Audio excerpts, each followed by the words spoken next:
Ragnar Lothbrok é um dos, se não o viking mais famoso dentro da cultura. O personagem principal da série Vikings que retrata seus feitos e conta sua história. Mas qual a verdadeira história do famoso viking Ragnar Lothbrok? E uma coisa que eu queria pedir desde já é, se possível, vocês deixarem um like, porque esse vídeo realmente deu um trabalho para ser feito. Eu pesquisei em várias fontes diferentes, né, para poder montar esse roteiro, e ficou um tanto quanto maior do que eu esperava. Mas é isso aí, galera. Se vocês puderem, eu agradeceria muito, que ajuda muito na divulgação não só do vídeo quanto do canal. Já ia falar of course, e é claro, se vocês não conhecem o canal também estão bem-vindos a se inscreverem. Antes de começar já a contar a história do lendário e mitológico Ragnar Lothbrok, eu gostaria de deixar algumas coisas bem claras para vocês. A história sempre é escrita pelos vencedores e nunca temos como saber realmente a verdadeira história da pessoa Ragnar. Muitos historiadores especializados na cultura nórdica não sabem dizer ao certo qual a sua história, já que ele foi uma figura tão lendária e muitos de seus feitos podem ter sido exagerados pelos escritores e também podem ter sido misturados com várias pessoas e atribuindo vários feitos de várias pessoas a uma única figura que foi o Ragnar Lothbrok, mas de fato ele existiu realmente. Não é exata a certeza de que tudo que eu irei contar, né, foi de fato feito pelo Ragnar, assim como alguns seus feitos em Vikings foram inventados pelo propósito da narrativa, ou alguns seus fatos foram feitos pelos seus filhos, sendo atribuídos na série Vikings a ele, como eu já vou falar mais pra frente. Um grande dilema é que aumenta a teoria de que o Ragnar na verdade não foi uma pessoa e sim uma junção de várias, pelo menos os seus feitos, é que existem duas mortes datadas para a figura do Ragnar. Algo que eu gostaria de falar também é que esse vídeo tecnicamente conterá spoilers de Vikings até onde a série está e provavelmente até onde ela caminhará, né, contando qual será, como que vai funcionar a série daqui pra frente. Mas como é algo histórico, eu acredito que muitos não irão reclamar, porque é como se reclamassem do spoiler de que o Pablo Escobar vai morrer em Narcos, entendeu? E que o Demolidor é cego, né, gente? Por favor, vamos pensar aí um pouco. Mas vamos começar primeiro com quem foram os pais do Ragnar. A primeira grande diferença da série com a vida real é que é datado que o Ragnar era filho de Sigurd Ring, um famoso rei da Suécia que conquistou a Dinamarca.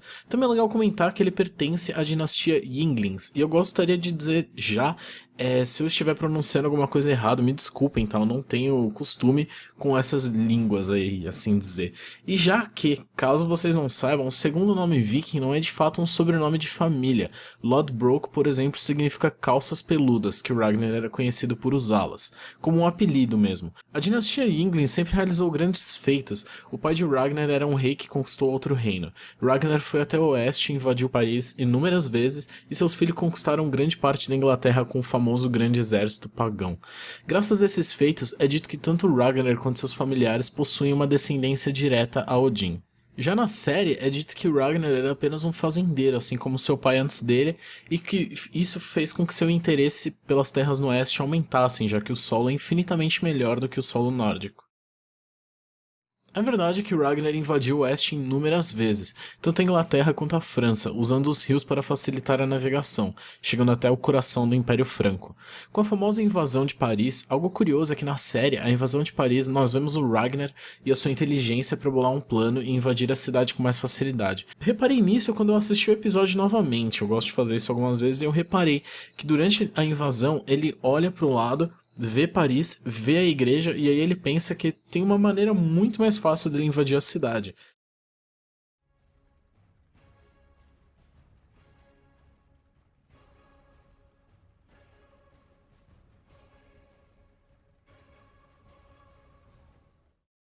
E como é que é?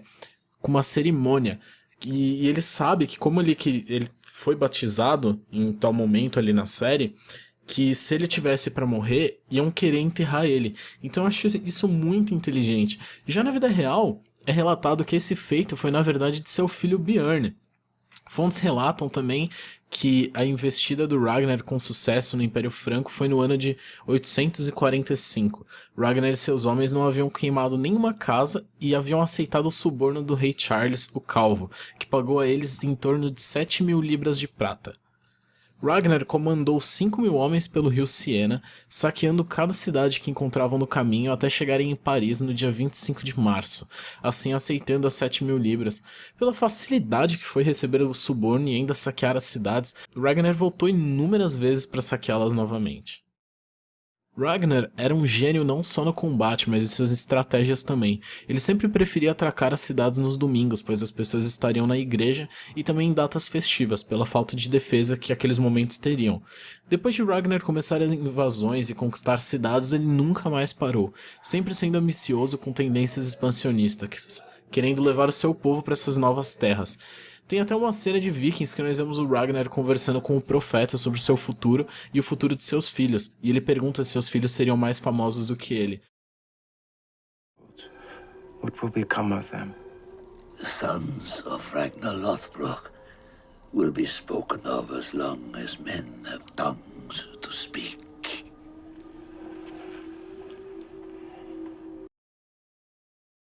E historicamente, o Ragnar era realmente igual. Ele dizia e contava a todos que nunca iria parar de conquistar e atrás de novas terras, e que essa era a única coisa que ele fazia e queria fazer, temendo de que seus filhos se tornassem mais famosos do que ele e o superassem, já que todos eles também eram ótimos guerreiros e tinham seu sangue a favor.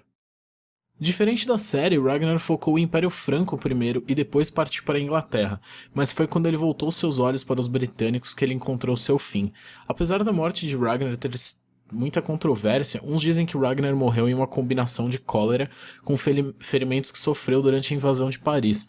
Já outra versão, também aceita e tomada como real na série, foi a morte de Ragnar por cobras. É dito que ele foi jogado no fosso de cobras pelo rei Aela de Northumbria. Ragnar lutou contra as cobras para ganhar o seu espaço em Valhalla, e antes de morrer, Ragnar clamou por vingança e pediu aos deuses que enviassem o pedido para seus filhos. O pedido logo depois não, alguns séculos depois, virou uma canção conhecida como Krakamu. Existem poucos momentos que me deixam emocionado em um seriado, como o casamento vermelho de Game of Thrones e a morte do Ragnar em Vikings, seguida de Odin aparecendo para cada filho de Ragnar. Eu acho que aquilo foi incrivelmente bem feito. Relatos dizem que Ragnar foi casado 3 vezes, primeiro com a Shield Maiden Lagertha, que todos nós conhecemos e amamos, uma nobre chamada Thora Bogerhort e também com Oslog. Os filhos mais conhecidos de Ragnar e também o que são datados, porque é capaz que ele tenha alguns filhos bastardos por aí, eu não sei, né? Isso pode muito bem ter acontecido.